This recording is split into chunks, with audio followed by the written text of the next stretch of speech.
ملکہ ترنم نور جہاں نے ہزاروں گیت گائے، انہیں اس جہاں سے گئے 25 برس بیت گئے، مگر آج بھی ان کے فینس دنیا بھر میں موجود ہیں۔ ایسا ہی کچھ پتوکی میں ہوا، جہاں ایک دکاندار اونچی آواز میں میڈم نور جہاں کے گانے سنتا تھا۔ شہریوں اور قریبی دکانداروں نے کئی مرتبہ اسے سمجھایا، آخر تنگ آ کر پولیس کو شکایت کی۔ پولیس نے نور جہاں کے پنجابی گیت اونچی آواز میں سننے پر اس دکاندار کو گرفتار کر لیا۔ مقدمہ بھی درج کر لیا گیا۔ پولیس نے دفعہ 144 اور پنجاب ساؤنڈ ایکٹ کی خلاف ورزی پر کارروائی کرتے ہوئے ملزم کو گرفتار کر کے اس کا فائل اور اسپیکر بھی قبضے میں لے لیا۔ ایسا پہلی مرتبہ نہیں ہوا۔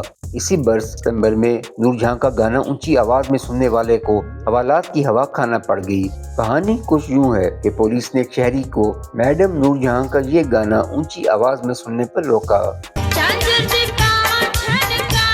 اونچی آواز میں گانا سننے کی وجہ پوچھی تو شہری نے بتایا کہ نور جہاں کے گانے اونچی آواز میں سننے کا ہی مزہ آتا ہے۔ مقدمہ درج ہوا اور اسے حوالات میں بند کر دیا گیا۔ عدالت نے ضمانت منظور کرتے ہوئے رہائی کا حکم دے دیا۔